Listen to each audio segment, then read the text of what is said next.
Hey everybody, and welcome back to Sip and Talk. We're looking at China, a country that projects this really powerful image globally, right? Absolutely, a major player. But we want to dig into why a lot of, smart people, scholars, think that maybe underneath that strong exterior, things are a bit more fragile. Mm-hmm. There's this specific phrase they use sometimes. Yeah,外強中乾. What does that mean again? It translates roughly to outwardly strong, inwardly weak, or hollow inside. Right. And what's really interesting is that many researchers looking closely at the Chinese Communist Party, the CCP, argue their main goal isn't really, say, the people's well-being first and foremost. It seems more focused on maintaining their own power, their own stability. That's the core objective, according to these analyses we've looked at. And we've been sifting through quite a bit of research, different viewpoints, data points, trying to understand why this idea of fear-based governance keeps cropping up. It's a recurring theme. Now, for you listening, you might be thinking, China's politics, how does that affect me? But if a global power that seems so solid might have these internal cracks, well, that impacts everything, doesn't it? It really does. Trade, international relations, supply chains, it all connects. So the big question we're exploring is, what does it actually mean when a power that looks rock solid might be, well, putting on a bit of show? And that immediately raises the question, why would the CCP, with all its visible control, seem so concerned about its own population? Good point. What are the roots of that? Well, our sources point strongly towards history. Events like the Cultural Revolution, that decade of chaos and purges. Yeah, incredibly disruptive. And then, crucially, the Tiananmen Square massacre in 1989, the violent crackdown on pro-democracy protests. Hundreds, maybe thousands killed. We still don't know the exact numbers, which says a lot in itself. Exactly. That lack of transparency is part of the picture. Events like Tiananmen leave this deep institutional scar, this fear of internal dissent, and inevitably lead to tighter controls moving forward. It shapes the mindset, doesn't it? And then there's the sheer diversity within China. It's not monolithic. Not at all. Officially 56 ethnic groups. That's a huge amount of diversity to manage from a central government's perspective. And some regions, like Xinjiang, have groups like the Uyghurs with historical separatist sentiments. Which leads to extreme measures. Look at the situation in Xinjiang starting around 2017, the so-called re-education camps. The UN even put out a report in 2022 suggesting possible crimes against humanity. Right. The scale of that response, the camps, the intense surveillance there, it really highlights the government's deep-seated fear of ethnic divisions potentially challenging their control. And this all seems tied to their legitimacy, right? They don't have democratic elections. Correct. So their right to rule isn't based on votes. It relies heavily on other things. Like economic performance. Delivering growth and jobs. That's a huge part of it. And also nationalism, fostering this sense of national pride and unity under the party. But what happens when the economy isn't firing on all cylinders? Like, the GDP growth in 2023 was around 5.2%, which was actually lower than they hoped. Exactly. Or when you see major social issues like youth unemployment hitting really high numbers, over 21% in 2023. Wow, that's significant. It is. When those pillars, strong economy, happy populists, start to wobble, the regime's legitimacy feels threatened. And that's when they become hypersensitive to any kind of dissent or criticism. They move to suppress it very quickly. Yeah, makes sense. They need to nip it in the bud. Precisely. And technology plays a massive role now. We have to talk about the surveillance state. Oh, yeah. The social credit system, the cameras. It's staggering. Estimates suggest over 600 million surveillance cameras by this year, 2024. Facial recognition, tracking movements. It provides incredible control, but it also screams distrust, doesn't it? You have to watch everyone all the time. It fundamentally suggests a lack of faith in people acting independently. It's a system built on monitoring, anticipating, and controlling potential challenges. Okay, so this fear seems pretty foundational. How does it actually manifest in the way the country is governed day to day? What are the mechanisms? Our analysis points to three main pillars, really. The first one is information control. The Great Firewall. Exactly. It's not just about blocking specific websites, though it blocks thousands from overseas. They tightened VPN controls significantly in 2023, too. Making it harder to get around the blocks. Right. And it's also about keyword filtering on domestic platforms, censoring posts, deleting accounts, having actual humans monitor online conversations. So topics the government considers sensitive. Like Tiananmen, Xinjiang, the Hong Kong protests, even sometimes economic complaints. They just vanish from the mainstream Chinese internet. It's like trying to have a public square where certain topics are forbidden. A very curated public square. Okay, so controlling information is one. What's next? The second is action monitoring. This is about watching what people do in the physical world. Beyond just online clicks. Yeah. Mandatory national ID systems are linked to everything. Facial recognition is widespread, not just in Xinjiang, but major cities too. You mentioned Xinjiang specifically before. Yes, their Sharp Eyes project uses AI to supposedly identify suspicious behavior, linking camera feeds directly to authorities. It's incredibly invasive. And didn't we see a nationwide example during COVID? Absolutely. The health code system, initially for tracking infections, became this powerful tool for monitoring and restricting movement across the entire country for nearly 3 years. It showed the potential for nationwide physical control. So control what people see and say, control where they go and what they do. What's the third pillar? Legal suppression. Using the law itself as a tool of control. How does that work? Often through laws written with very broad, vague language. Think about the National Security Law from 2015 or the Cybersecurity Law from 2017. Vague laws give more power to interpret them broadly. Exactly. They grant the government sweeping powers to crack down on activities they deem threatening to stability or national security, definitions which can be very flexible. And we saw this applied very directly in Hong Kong, right? A prime example. The Hong Kong national security law imposed by Beijing in 2020 led swiftly to the arrests of numerous pro-democracy figures, politicians, activists, journalists, and the shutdown of independent media outlets like Apple Daily. So the law becomes a weapon to silence opposition. It formalizes the suppression. It makes dissent not just unwelcome, but illegal under very broad terms. It really sounds like a multi-layered system. Information, action, law, all working together. Did this system just appear recently, or does it have deeper roots? Oh, it definitely has deep historical roots. It's evolved over time. How so? If you go back to the Mao era, say 1949 to 1976, fear was generated very differently. It was through mass mobilization, intense ideological campaigns. Like the Cultural Revolution. Yes. Characterized by public shaming, struggle sessions, mass purges. Fear came from political persecution and social pressure. Very direct, very brutal. A truly terrifying time for many. What happened after Mao? Then came the reform and opening up period, starting around 1978, lasting roughly until 2012 under leaders like Deng Xiaoping, Jiang Zemin, Hu Jintao.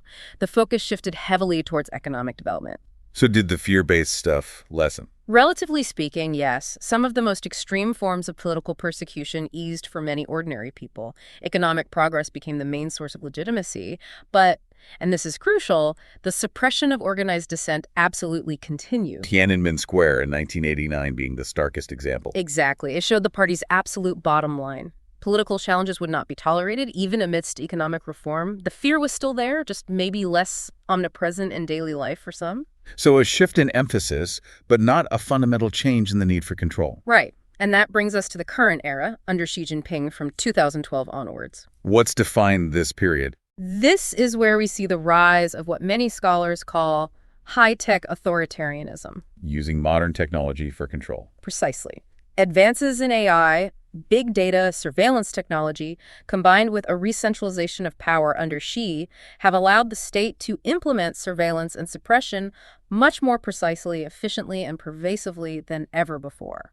So the tools changed from mass rallies to AI cameras, but the underlying principle remains. That seems to be the argument. The goal of maintaining stability through control, rooted in a fear of losing that control, appears constant, even as the methods evolve dramatically. It's quite a trajectory.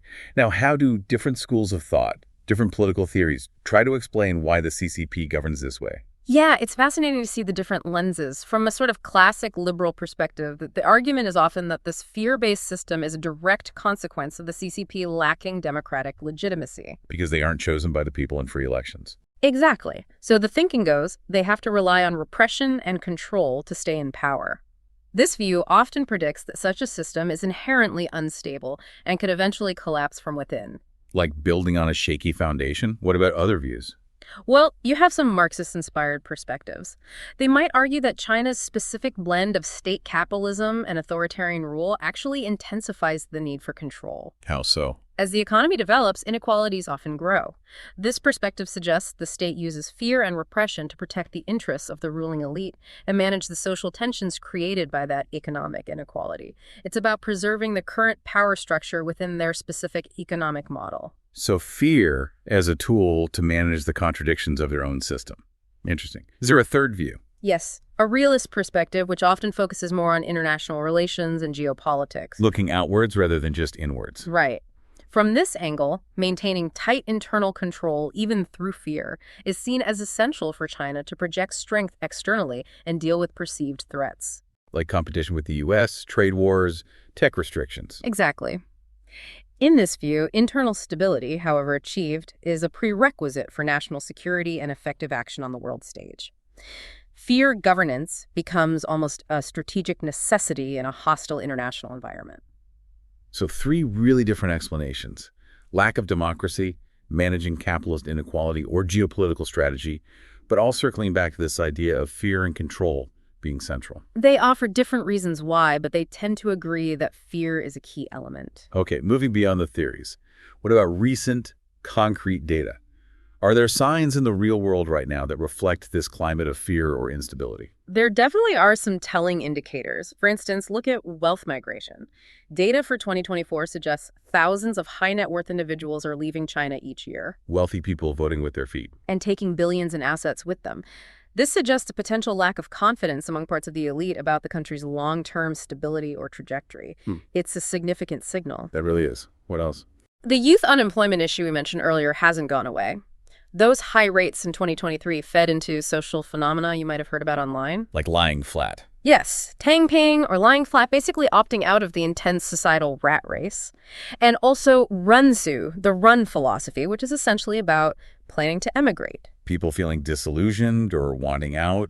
And the government's response, primarily, it seems, to increase censorship around these discussions, trying to suppress talk about economic problems or this sense of disillusionment. Which itself speaks volumes, right? Clamping down on the conversation. Absolutely. And that ties into the broader trend of increased internet censorship. There were reports in 2024 of online commentators, even some financial influencers, being shut down simply for discussing the economy in ways deemed too negative. Even just talking about economic realities. If it deviates from the official positive narrative, yes, it shows a real zero-tolerance approach to criticism, reinforcing that climate of caution and fear about what can be said publicly. So whether it's the wealthy leaving, young people feeling stuck, or online voices being silenced, the data points seem to paint a consistent picture. It suggests the pressures and consequences of this system are tangible and ongoing. Which brings us back to the central theme, really. It does. We've kind of journeyed through why many observers see the CCP's rule as deeply intertwined with fear, prioritizing its own stability, perhaps above all else. We've touched on the history, the methods, information, action, law, and different ways scholars interpret this. And the recent data seems to reinforce this idea of, well, fragility beneath the surface. That concept of外強中乾. Outwardly strong, inwardly weak. It feels like a crucial lens for understanding contemporary China. The image of unity and strength seems directly linked to this profound fear of their own people, driving this enormous apparatus of control. Yeah, the historical baggage, the ethnic complexities, the reliance on economic performance for legitimacy, the embrace of surveillance tech. It all seems to point towards a leadership that feels a constant need to maintain an iron grip. So wrapping this up, maybe the final thought for you listening is this. What are the long-term implications if a major global power's stability is so heavily reliant on fear? It's a critical question. What does that mean for the future, not just within China, but for global politics, for economic stability, if this apparent strength masks a significant internal vulnerability? It forces you to think about the human cost, for sure, but also about the potential for unexpected shifts or instability down the road, no matter how controlled things seem right now. You know, when you're trying to figure out what's really going on with the country, it's kind of like trying to assemble IKEA furniture. You've got all the pieces, but the instructions seem to be in another language, and you're never quite sure if you've got it right. Yeah. What's fascinating here is trying to understand the why behind a country's behavior. Right. So let's jump into this idea of China's actions being called aggressive. It's a loaded term, isn't it? It is. What does it actually mean when we're talking about countries acting this way towards each other? Well, in international relations, aggression generally means one country infringing on another's independence, their control over their own territory, or maybe their political system. Okay. This often involves military force, but, it can also include actions that aren't strictly military. When we look at China, we see several situations where, this label has been used. Okay, so where are we seeing this play out in the real world, according to our sources? Give us some examples. The South China Sea is a key one, a really big one. China claims a huge area based on this 9-dash line, right? Right, I've heard of that. And this overlaps with the claims of several other countries like Vietnam, the Philippines. Yeah. Their construction of artificial islands and, crucially, military installations there is seen by some as a clear expansion of power and a challenge to international law, even after the 2016 Hague Tribunal ruled against their claims. And they basically said, nah, we're good to that ruling. Right. That definitely feels pretty aggressive. They rejected it flat out. They emphasized their historical rights. If we connect this to the bigger picture, what's fascinating here is the different interpretations of international law. Yeah. And how China's view often clashes with that of, many other nations. Then there's the situation with India way up in the Himalayas. That sounds pretty tense, too. It is. The border conflict between China and India, it has a long history of disputes and military standoffs. Right. Most recently, the 2020 Galwan Valley clash, where soldiers on both sides were actually killed. Wow. India and others have accused China of trying to change the border situation, the status quo, by force. And Taiwan. That's the really big one, isn't it? The possibility of military action always seems to be lurking there. The Taiwan issue is absolutely central. China considers Taiwan to be part of its territory and hasn't ruled out using force to achieve unification. Mm-hmm. The frequent incursions by the People's Liberation Army Air Force, that's the Chinese Air Force, into Taiwan's Air Defense Identification Zone, or ADIA. Right, the ADIZ. Are seen as very provocative by Taiwan and many Western countries. A direct threat, really, to Taiwan's self-governance. So we've got these territorial disputes and military flexing. It's easy to see why some would call that aggression. But the sources also talk about economic and diplomatic actions getting that label. How does that fit in? This raises an important question. What does aggression even look like in today's world? It's not just tanks and planes, right? Right. The Belt and Road Initiative, for example. Right. China presents it as a way to build infrastructure, promote development. Yeah, it sounds good on paper. But it's been criticized as economic aggression. The concern here is about what are called debt traps. Net traps. Okay. Like what? Where countries might take on so much debt to China that they end up having to give up control of important assets. The Hambantota port in Sri Lanka is often cited as a key example. Right. It's like, we'll help you build this, but then if you can't pay, suddenly they own it. Yeah. That doesn't sound like just being a good neighbor. Exactly. Similarly, China's wolf warrior diplomacy, where officials respond very aggressively, sometimes quite harshly, to international criticism. Wolf warrior. That's seen by some as a way to silence dissent, to push back really hard. Economic sanctions China imposed on Australia and Canada after they took actions China didn't like. Oh, yeah, I remember that. Those are often cited as examples of this kind of, retaliatory diplomacy. It's like they're saying, you step out of line and there will be consequences. That's a different kind of power move for sure. But China probably sees it differently, right? They must have their own narrative. Oh, absolutely. China argues that their economic initiatives are about win-win cooperation for everyone. Win-win! And that criticisms from the West are just attempts to hold back their growth, to contain China's rise. They see their more assertive diplomacy as necessary to defend their national interests and sovereignty when they feel they're being unfairly targeted. Interesting. And then there's the whole thing about cultural influence, like with Confucius Institutes. Some people see that as pushing a specific agenda. Yeah, that's another layer. Some analysts view the global promotion of Chinese culture and the use of things like, internet censorship and propaganda as a form of cultural aggression. A way to spread their values and maybe weaken other countries' ideas or narratives. But China's take? China tends to see this as just normal soft power competition. Similar to how, say, the United States promotes its culture globally through movies, music, things like that. Okay, so different countries have very different perspectives on all of this. What are countries like the U.S. and Europe saying compared to countries, say, in the developing world? Good question. Western countries, particularly the U.S. and the EU, tend to see China's actions across the board, military, economic, technological, like the whole Huawei 5G debate. Right. And cultural as a challenge to the current international order. Developing countries, especially in parts of Asia and Africa, often have more complicated, mixed views. They appreciate the economic opportunities China offers. Just sure, investment is good. But there are increasing concerns about things like debt dependence and the exploitation of their natural resources. What about countries that aren't really involved in these direct conflicts, like neutral observers? What do they think? Well, some observers who are trying to be neutral, including some academics, point out that what China is doing isn't totally new for a country that's becoming more powerful.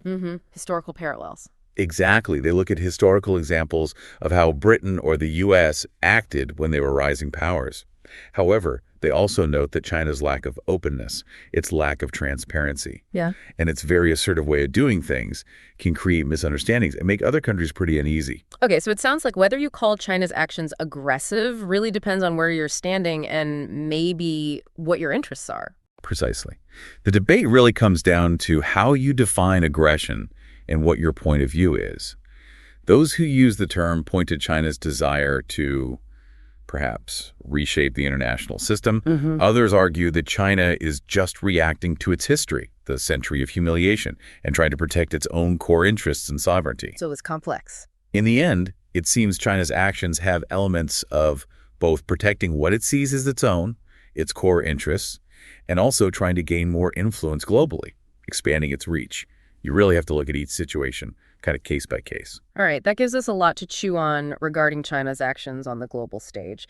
But our sources also bring up something really troubling happening inside China. A lot of people seemingly going missing. This sounds like a whole other can of worms. It really is.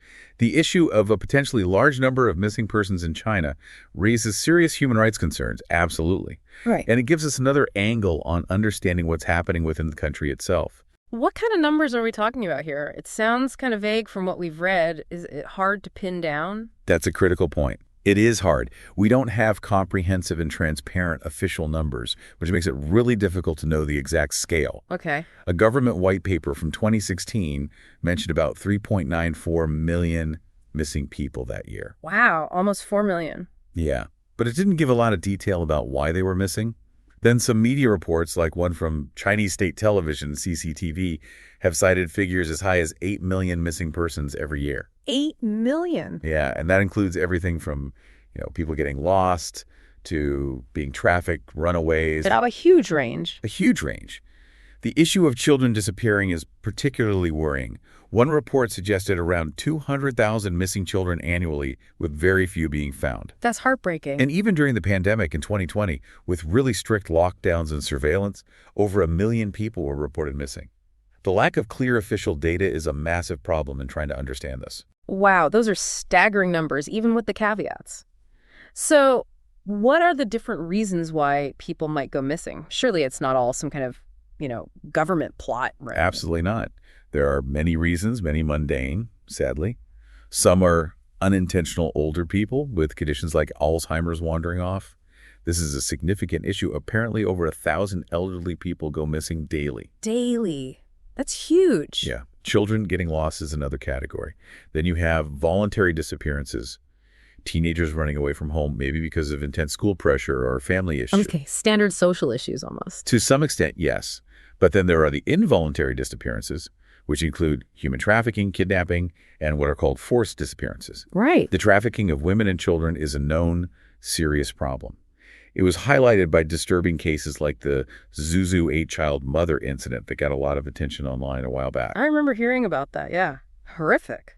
And then there are forced disappearances, potentially involving the government, where people critical of the government, human rights lawyers, activists, even foreign citizens are secretly detained. Okay, that's the really scary part. Some reports suggest this has become maybe more common in recent years under Xi Jinping, with a wider range of people potentially becoming targets, officials, celebrities, foreigners. That's chilling, the idea of the government just taking people. Right. But the sources also touch on some really disturbing, though you stress, unverified allegations about organ harvesting. What's the deal with that?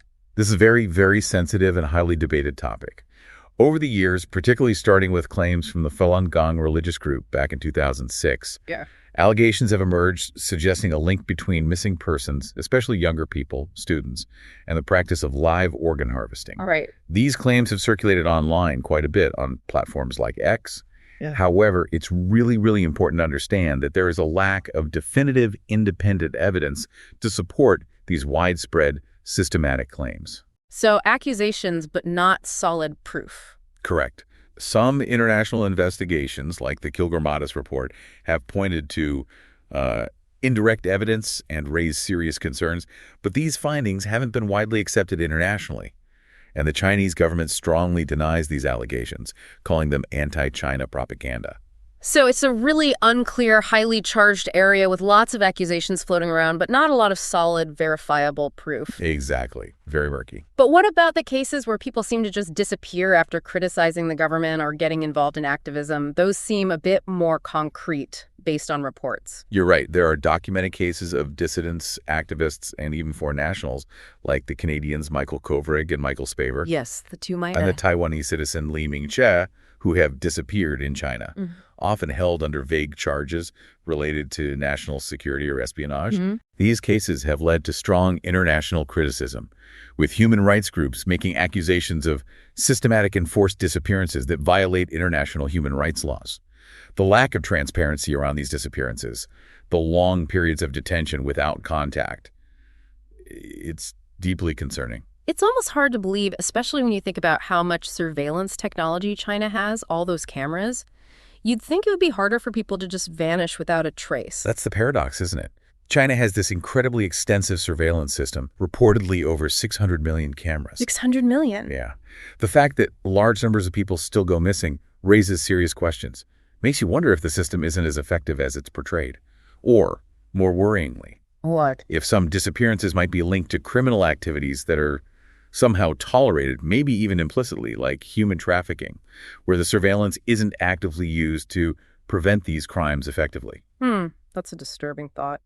What's the impact of all this on society within China, and how is the government officially responding, if at all? Well, the impact on the families of missing people is obviously devastating, just unimaginable. Yeah. And it likely damages trust within society, creates fear. Of course. There are some private civil society organizations trying to help find missing people, like Baby Come Home. But their resources are limited, and effectiveness is debated. Right. The government has launched campaigns like the 21 Action, that means Reunion in 2021, claiming high success rates in finding missing children. Okay, so they are doing something. They say they are. But these claims often lack detailed, verifiable data. And there's criticism about the police sometimes not doing enough, or maybe being selective, in which cases they pursue vigorously. Internationally, the UN Working Group on Enforced or Involuntary Disappearances has repeatedly asked China for information on many cases, but the response has generally been limited, often citing privacy or national security. It sounds like there are just so many unanswered questions and a real lack of transparency, which, frankly, just makes the concerns even greater. Exactly. There are significant issues with the reliability of the information we have. Official data isn't transparent, and unofficial reports, while sometimes shedding light, might not always be accurate or could be exaggerated. Right. The allegations online, especially about organ harvesting, remain speculative without independent verification. There's also the risk of this very real human tragedy being used for political purposes internationally. Yeah, politicization. Which can complicate finding the truth. And ultimately, the reasons behind missing persons are complex social factors, economic pressures, crime, policy failures. Simple explanations just aren't enough. This is a really disturbing picture. So, given all of this, China's actions internationally and these deeply concerning issues within its borders, how are other countries trying to deal with it? Our sources give us some examples, right? They talk about responses. They do, and they highlight the need for careful, varied approaches, recognizing that China might appear very strong outwardly, but could have internal vulnerabilities and perhaps a system of control that relies, to some extent, on fear. Okay, let's start with the United States. What kind of strategy are they using, according to the analysis? The U.S. is using a multifaceted approach.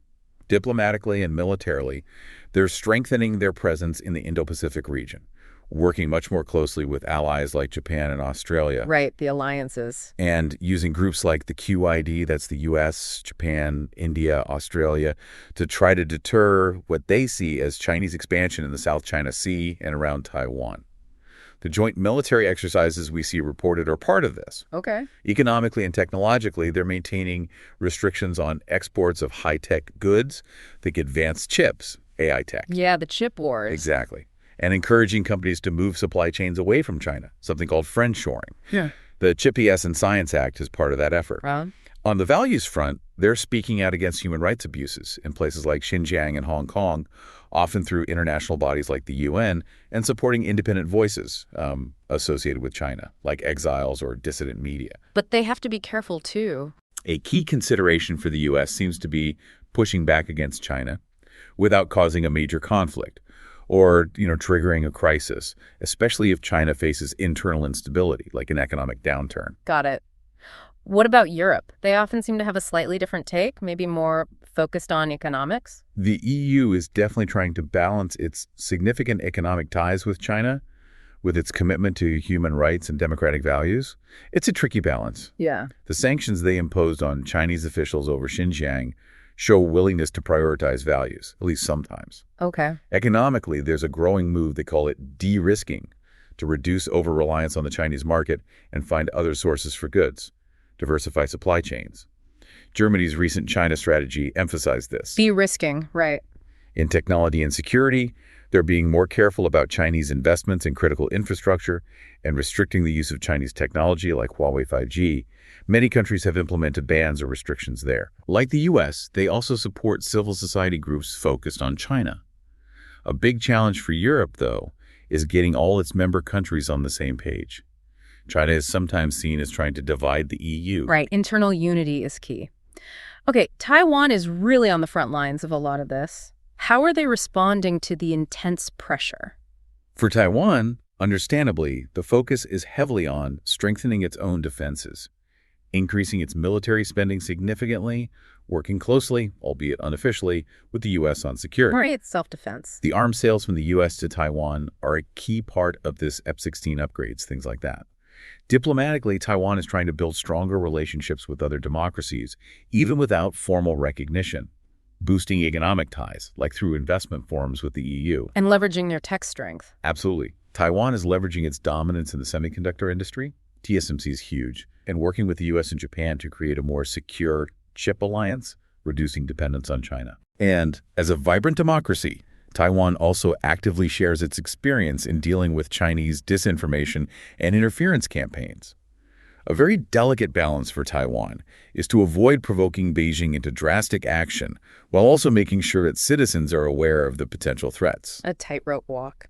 And finally, what about Japan? They're another crucial player in the region, right next door. Indeed.